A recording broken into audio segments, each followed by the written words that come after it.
Je me suis toujours demandé, est-ce que j'arriverais à créer un virus? Genre c'est typiquement le genre de truc où tout le monde sait ce que c'est, mais contrairement à un site web ou à un jeu, bah on sait pas comment ça fonctionne derrière. C'est pour ça que je me suis posé le challenge d'en reproduire un en seulement 8 heures. Et surtout d'en reproduire un qui serait rigolo. Il va devoir être installé incognito sur le PC de ma cible et surtout me permettre de faire n'importe quoi dessus. Et pour prouver que j'ai réussi ce challenge, je le testerai directement sur mon pote Timothée. C'est mon associé dans ma boîte et bon vous verrez on va rien faire de trop malveillant, je dis ça pour des raisons légales. Mais j'ai plein d'idées et on va quand même bien s'amuser.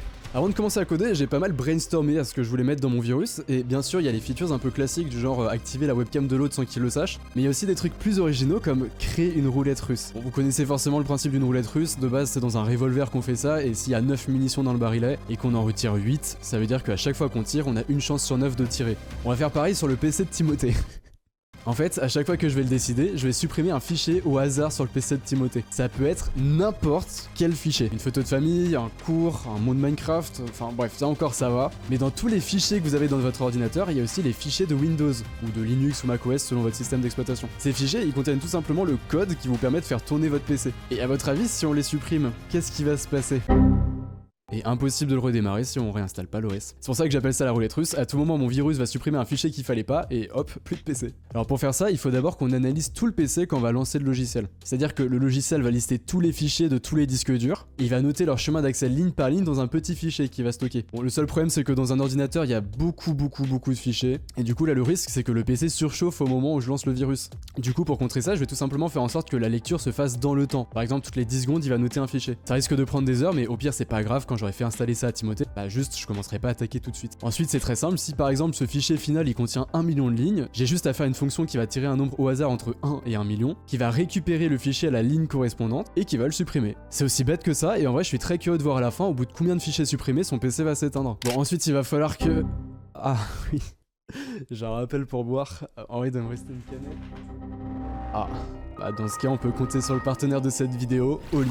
Vous l'aurez compris, Oli c'est une alternative bien plus saine et sans sucre aux boissons que vous connaissez tous. Ils ont plein de goûts originaux et qui vont vous aider à vous créer une routine pour rester hydraté sans pour autant se priver. Et c'est super rapide à préparer. L'avantage de la poudre c'est que dans un pot il y a l'équivalent de 50 canettes, donc ça fait tout ça d'économiser en emballage. Là je le prépare dans un verre pour vous montrer, mais ils ont des shakers qui vous permettent de préparer votre boisson pour toute la journée. Et bon, ils vont peut-être pas me laisser dire ça, mais perso je me suis créé un petit kiff à mélanger des saveurs pour essayer d'inventer des nouveaux goûts. Voilà, j'ai peut-être le seul mec qui fait ça.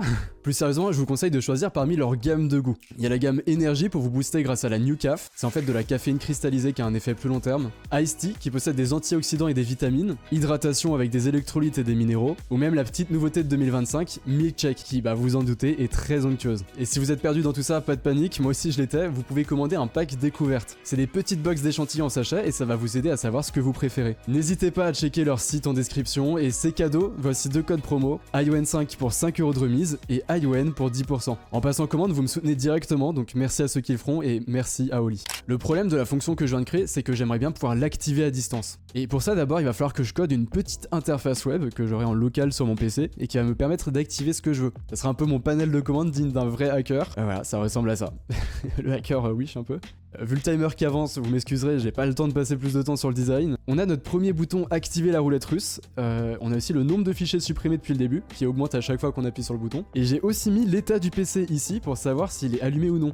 Et donc s'il a crash. Maintenant pour rendre cette interface fonctionnelle, il faut que je crée un petit serveur qui va tout simplement faire l'intermédiaire entre mon PC qui envoie les instructions et le virus sur le PC de mon pote qui reçoit les instructions. Le code du serveur il est super basique. En gros quand un ordinateur envoie une requête dessus pour se connecter, il va d'abord vérifier son IP. C'est une adresse unique que possèdent tous les appareils électroniques et qui permet de les identifier. Et si ça correspond à l'IP de mon ordinateur, alors ça va me considérer comme le donneur d'ordre. Si c'est pas mon IP, alors le serveur va considérer que c'est le PC de Timothée et donc il lui transmettra mes ordres. Bon pour votre information, c'est vraiment la pire manière de faire, il y a aucun virus qui fonctionne comme ça. Mais dans notre cas, au vu des timings, ça fonctionnera.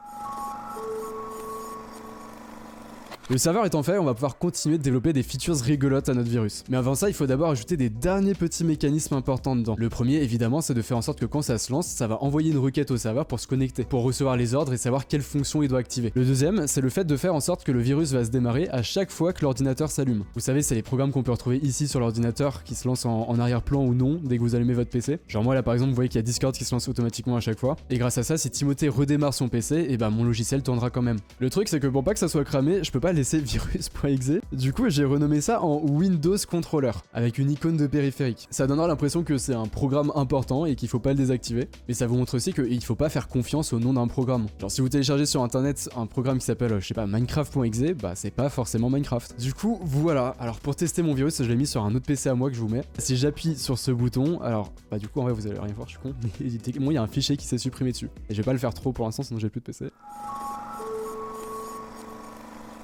Enchaînons avec la prochaine feature que je veux faire, c'est récupérer des informations sur le PC. En temps normal, il pourrait s'agir de n'importe quoi, que ça soit des photos, même une liste de mots de passe qu'il aurait stocké sur son PC. Mais perso, ce qui va m'amuser, ça serait de récupérer l'historique de son navigateur. Je suis un psychopathe. Pour des raisons légales, sachez que j'ai l'autorisation de Timothée. Bref, vous me jugerez après, en attendant le timer avance. Alors pour récupérer ça, je sais d'abord qu'il utilise Chrome, et que sur Chrome, l'historique de tout ce que vous visitez est stocké dans un fichier qui se trouve ici, et qui s'appelle History, et qui n'a pas d'extension. Ce fichier, c'est en réalité ce qu'on appelle une base de données SQLite. C'est-à-dire que pour le lire, il va d'abord falloir que j'installe un lecteur de base de données et que j'utilise des requêtes SQL. Genre ça, par exemple, c'est la requête SQL qui va me permettre d'obtenir l'URL, le titre et la dernière fois qu'il a visité chaque site de son historique. Du coup, j'ai juste à récupérer ça et l'envoyer au serveur qui m'enverra toutes ces informations. Regardez, j'ai prévu sur mon interface ce bouton qui me permet de récupérer les infos et ensuite cette page qui me permet de voir proprement tout son historique. Une autre chose que j'ai récupéré, c'est le flux de sa webcam et de son micro en direct, sans qu'il le sache. Et ça aussi, c'est une belle autre phrase de psychopathe. Alors cette fois, je vais pas rentrer dans les détails de comment ça fonctionne, mais en gros là j'ai une fonction qui me permet de récupérer le flux vidéo de la webcam et le son du micro en même temps. Ça constitue une vidéo qui m'est retransférée en direct sur mon serveur. Le truc c'est que... en fait, il y a une LED qui s'active sur mon PC. Dès que j'accède à la caméra. En soi c'est logique, c'est une LED qui est justement là pour ça, qui vous indique que la caméra est en train de fonctionner. Mais du coup j'espère qu'il a pas de LED parce que sinon ça va me cramer. Pour votre information, je sais que techniquement il y a des moyens de désactiver cette LED si on code plus bas niveau, c'est-à-dire plus proche de la machine. Et donc vous fiez pas complètement à cette LED pour savoir si votre webcam est en train de tourner. Le truc le plus efficace si vous êtes un peu parano, c'est quand même de mettre un cache caméra. Mais là au vu du temps que j'ai, je vais quand même me contenter de ça. Et bon au pire ça sera marrant de voir si ça le fait tilter. Peut-être qu'il y a pas de LED sur son PC hein. Feature suivante, les fenêtres trolls. Alors là l'idée ça va être de tester la nervosité de Timothée. C'est une fonction qui va tout simplement ouvrir des fenêtres à chaque fois que j'appuie dessus. Regardez, c'est déjà chiant. J'ai même ajouté ce petit bouton là à côté, mode bazooka. Bon là si j'appuie dessus ça va tout simplement ouvrir une centaine de fenêtres d'un coup. De quoi le faire bien lag. Putain le temps que ça s'ouvre. Bon évidemment quand on testera toutes ces features on le fera de manière crescendo hein. Je pense pas que c'est cette feature qui va le faire cramer qu'il y a un virus. Je pense qu'il va juste penser qu'il a appuyé sur une touche qu'il fallait pas ou un truc comme ça. Mais j'ai une idée d'un truc qui va le faire encore plus péter un câble, mais qui pour le coup là ça sera cramé qu'il y a un truc sur son PC. Et même que c'est de moi. C'est juste qu'avant de faire ça, il y a un problème dont je vous ai pas parlé. Notre virus là, il sera peut-être pas cramé par Timothée au début, mais il risque d'être cramé en quelques secondes par son antivirus. En fait je suis pas du tout professionnel et la manière dont je le code est hyper schlag, et c'est à dire qu'un antivirus me détecte en 2 secondes. Alors je vais pas vous expliquer comment contourner un antivirus, tout simplement parce que déjà c'est illégal, mais c'est quand même intéressant que je vous explique un des principes importants. Les antivirus ils utilisent énormément de techniques complexes pour vous protéger, mais une des techniques basiques c'est d'analyser en temps réel tout ce que fait chaque logiciel sur votre PC. Voire même lorsque vous lancez un programme, il va l'exécuter dans ce qu'on appelle un bac à sable, une sandbox, et c'est en gros un environnement complètement bridé qui va lui permettre d'observer ce que le programme fera quand il sera lancé. Si le programme fait des trucs chelous comme par exemple allumer la webcam en scred et l'envoyer sur un serveur qui est pas celui de Discord ou de Google Meet, c'est chelou et potentiellement il va le mettre en quarantaine pour le bloquer. Mais le truc que j'aimerais que vous reteniez c'est que cette technique est quand même pas infaillible. En fait en sachant ça, les virus vont devoir se transformer en agents secrets qui vont s'infiltrer sur votre PC. Et pour se faire discret, ils vont par exemple exécuter des actions à des moments hyper précis, dans des conditions super précises, fragmenter leurs actions dans le temps, exploiter des failles de d'autres logiciels. Et donc la meilleure des préventions, ça restera vous. Le fait d'être hyper vigilant à ce que vous téléchargez sur internet ou même à ce que vous branchez sur votre PC. Bref, de toute façon, on testera l'antivirus à la fin, on verra comment ça se passe. Et s'il faut, je désactiverai à la main en scred sur le PC de Timothée son antivirus. Bref, on trouvera une solution. L'ultime feature que je veux ajouter à mon logiciel avant de l'envoyer à Timothée, c'est une pop-up intouchable. Une pop-up, c'est ça. C'est une fenêtre qui s'ouvre pour vous donner des informations, vous demander de vous inscrire à une newsletter ou même vous montrer de la pub. Ces derniers, c'est bien ce qui fait qu'on déteste tous les pop-up. Et alors, je suis pas en train de coder un adware qui va lui afficher de la pub pour gagner de l'argent dans son dos. Je suis pas rendu à ça. Mais plutôt ça. Une pop-up qui vous dit qu'un virus a été détecté, que vous pouvez le désinstaller en cliquant sur le bouton juste en dessous. Et bon, alors quand on voit ça, on va sûrement hésiter un peu, se dire que c'est chelou et essayer de fermer la fenêtre. Mais elle se réouvre. Là on se dit que bon bah faut peut-être redémarrer le PC, mais bah ça va réapparaître. Et peut-être que là on va se dire, bon bah pas le choix, il faut cliquer sur le bouton. Mais la pop-up se téléporte de manière aléatoire sur l'écran, à chaque fois qu'on s'approche du bouton. Bah voilà, c'est ce que j'ai codé.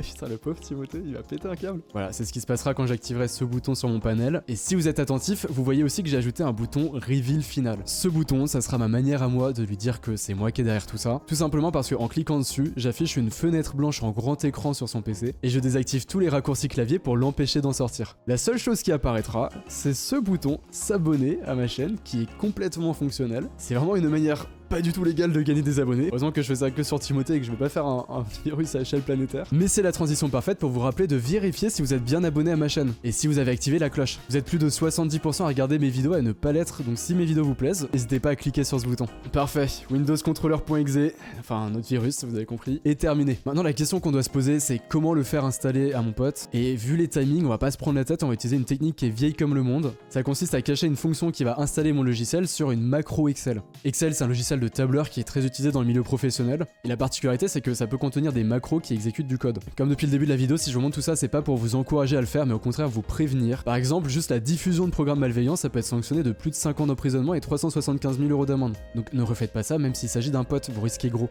Moi j'ai le consentement de Timothée. J'aurais juste à lui drop ce doc sur Discord en lui disant genre tiens mec regarde j'ai analysé les résultats de notre boîte du trimestre dernier et s'il ouvre il sera piégé. Bon il y a quand même une subtilité, c'est que Microsoft ils sont pas cons et du coup ils vous préviennent quand un document contient des macros pour vous mettre en garde parce que c'est une technique qui est très connue, il y a très souvent des virus dans ce genre de fichier. Pour justifier qu'il y ait des macros dans mon document j'ai mis des faux boutons sur les côtés, j'espère qu'il va tomber dans le panneau et activer les macros en se disant que c'est normal. J'ai l'avantage qu'il me fasse confiance, mais ironiquement ça illustre aussi un problème de sécurité. Théoriquement, il n'y a rien qui lui prouve que c'est moi derrière ce fichier. J'aurais très bien pu me faire hacker mon compte Discord et donc une personne malhonnête lui aurait envoyé ça pour le hacker à son tour. C'est quelque chose qui arrive très souvent en plus sur Discord, donc faites attention quand vous recevez des messages suspects. Bon, j'ai envoyé ça à Timothée. Stress. Bon, on va attendre qu'il télécharge ça. Ok, let's go. J'ai reçu une requête sur mon serveur comme quoi le virus est connecté. Regardez là, ça met que le PC est allumé et c'est pas mon PC, c'est bien le PC de Timothée. C'est-à-dire qu'il a bien téléchargé et exécuté. Bon, pour information, pour pas gâcher l'expérience, j'ai désactivé temporairement son antivirus sur son PC sans qu'il me voie. Voilà, c'est mon petit joker de la vidéo. Bah, je peux faire ce que je veux. On va essayer d'activer sa webcam et son son. Ouais, je désactive tout de suite. J'ai trop peur qu'il a une LED qui s'allume et qu'il me crame. C'est... On peut tester le bouton pour voir son historique. Là encore, je fais que ça dans la vidéo, mais petit disclaimer, pour des raisons évidentes, je me suis assuré que ça soit son PC de travail et pas son PC personnel. De façon à limiter les risques que je vois pas des trucs que je devrais pas. Bon, en vrai, c'est que des sites auxquels je m'attendrais en temps normal, enfin On voit qu'il bosse bien, Timothée. Et il va sur YouTube, il écoute de la musique, bon en vrai, j'ai hâte de sa réaction à la fin quand je lui dévoilerai tout ça, ça sera insane. J'ai envie de réactiver sa webcam et lui envoyer une dinguerie par message pour voir sa tête en live. Genre, je lui dire, en vrai, je trouve c'est pas ouf ce qu'on fait sur Sandblock. T'imagines le pire associé qui t'envoie ça comme ça de manière random. Ok, le temps qu'il ouvre le message. En vrai, Timothée, je sais qu'il a les notifs qui apparaissent en bas à droite de son écran et il est hyper réactif. Je pense qu'il pense que c'est une blague. On perd pas plus de temps, on va activer les choses un peu plus fun. On va activer les fenêtres troll. Ouais, il bug. À chaque fois que j'appuie sur le bouton là, je le vois paniquer et essayer de fermer la fenêtre. J'aurais dû faire un retour de son écran pour que je vois ce qui se passe parce que là je vois pas. Là le mode méga bazooka. Oh ouais, je crois. Putain, là il peut pas faire sur son PC. Je réfléchis aussi là, mais la roulette russe des fichiers, je pense que je vais l'activer en call avec lui. Je vais pas l'activer comme ça sinon il va pas comprendre ce qui se passe. Du coup là je vais activer le reveal. Putain. Ah ouais là du coup c'est bon. Là il sait que c'est moi derrière. Ok, je reçois des messages sur mon Discord. Ouais. C'est quoi cette dinguerie là que t'as fait? Tu vois le fichier Excel que je te fais télécharger? Oui. Ça vient de là? Bah t'as activé les macros, genre tu t'es pas posé de questions, les boutons ils marchaient pas. A few moments later. Attends, c'est quoi ce que t'as pas activé? En gros, il y a un système que j'ai appelé la roulette russe, et ça supprime un fichier au hasard sur ton PC dès que j'appuie sur un bouton. Mais genre vraiment n'importe quel fichier. Mais enfin, n'importe quel fichier dans ce qui est pas protégé ou n'importe quel fichier jusqu'à un fichier système? Bah ça peut être soit genre un truc qui tient à cœur, soit le truc de Windows qui fait que ton PC va mourir quoi. Attends regarde, hop, là je dois en supprimer un, je sais pas c'est lequel. Non, enfin, tu sais pas c'est lequel. T'as peut-être pas vu mais tu peux voir. Non, enfin t'as supprimé. Ah, t'as 3 fichiers qui sont supprimés. 3? Ah, là maintenant 5. Bon pause, en fait là je suis en train de troll Timothée en lui faisant croire que je supprime vraiment des fichiers au hasard. Je l'ai pas vraiment fait. Bah voilà, du coup je cherche un nouvel associé sur Sandbox. Non, plus sérieusement, j'espère que cette vidéo vous en aura appris un peu plus sur ce milieu un peu sombre. Évidemment, ne retentez pas cette expérience, ce n'est pas légal. Et la meilleure chose que vous pouvez retenir, c'est de ne jamais ouvrir de fichiers inconnus. Un virus, ça peut se cacher dans n'importe quoi, théoriquement même dans une simple image, et ça pourrait même faire le sujet d'une prochaine vidéo. C'était Yoann, bisous!